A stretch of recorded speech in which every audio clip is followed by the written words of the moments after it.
ఇక తెలుగు రాష్ట్రాల్లో మరోసారి నీళ్ల పంచాయతీ తెరపైకి వచ్చింది.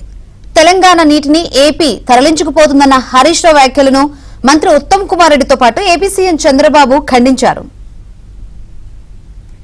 నుంచి ఆంధ్రప్రదేశ్ ప్రభుత్వం రోజు 10,000 క్యూసెక్కుల నీళ్లు తరలించుకుపోతుంటే తెలంగాణ ప్రభుత్వం చేతులు కట్టుకొని చూస్తా ఉన్నారు. నీళ్ల మంత్రి నీళ్లు నములుతా ఉన్నాడు. మరి ముఖ్యమంత్రి గారు, నీటిపారుదల శాఖ మంత్రి గారు బెల్లం కొట్టిన రాయిలాగా చలనం లేకుండా ఎందుకు పడి ఉన్నారు? రాష్ట్ర హక్కులను ఆంధ్రప్రదేశ్ కు తాకట్టు పట్టడానికి మిమ్మల్ని రాష్ట్ర ప్రజలు ఎన్నుకున్నారా? గడిచిన 25 రోజుల్లోనే 60 టీఎంసీల నీళ్లు తరలించారు. కేంద్ర అనుమతి లేకుండా ఇష్టారాజ్యంగా నీళ్లు తరలించుకుపోతా ఉన్నారు. ఈ విషయాన్ని మరి నువ్వు కేంద్ర ప్రభుత్వాన్ని అడగవు, చంద్రబాబు నాయుడును అడగవు. చంద్రబాబు నాయుడు అడగాలంటే నీకు ధైర్యం సరిపోతలేదు, కేంద్ర ప్రభుత్వాన్ని అడిగే దమ్ము నీకు లేదు. 1200 టీఎంసీలు తీసుకుపోయినరు. శ్రీశైలం రిజర్వాయర్ నుంచి అవుట్ సైడ్ ద బేసిన్ తీసుకుపోయినరు. ఉమ్మడి ఆంధ్రప్రదేశ్ కంటే ప్రత్యేక తెలంగాణ రాష్ట్రంలో ఎక్కువ నీళ్లు శ్రీశైలం రిజర్వాయర్ నుంచి basin outside the basin తీసుకుపోయినరు. ఇది వీళ్ళ ఘనత. ఎన్ఎస్పీ నుంచి వీరికి కొన్ని లెక్కలు చెప్తా, ఎంత అబద్ధాలు మాట్లాడుతున్నాడు. కృష్ణా నది జలాలు ఆంధ్ర తీసుకుపోయింది, మీ వల్ల తీసుకుపోయింది.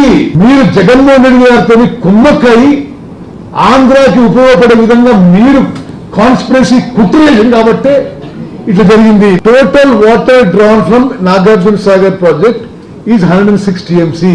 అందులో Andhra Pradesh has used 61.52 TMC, Telangana has used 51.33 TMC.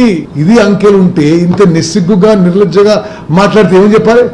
ఇవన్నీ సెటిల్డ్ ఇష్యూస్. రాజకీయం చేయడం కరెక్ట్ కాదు. ఏ ఇష్యూ అయినా ఆంధ్రప్రదేశ్ రాష్ట్రం లాస్ట్ లో ఉంది. తెలంగాణ రాష్ట్రానికి కూడా ఆ రోజు అనేక ప్రాజెక్టులు నేనే క్లియర్ చేశాను ముఖ్యమంత్రిగా.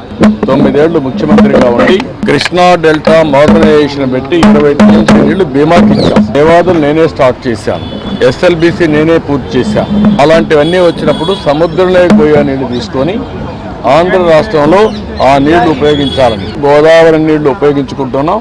తెలంగాణలో కానీ ఆంధ్ర రాష్ట్రంలో కానీ గోదావరిలో సర్ప్లస్ వాటర్ ఉంది. ఆ వాటర్ ని 2 రాష్ట్రాలు ఉపయోగించుకుంటున్నాయి. కృష్ణా జలాలు మాత్రం సమస్య ఉంది.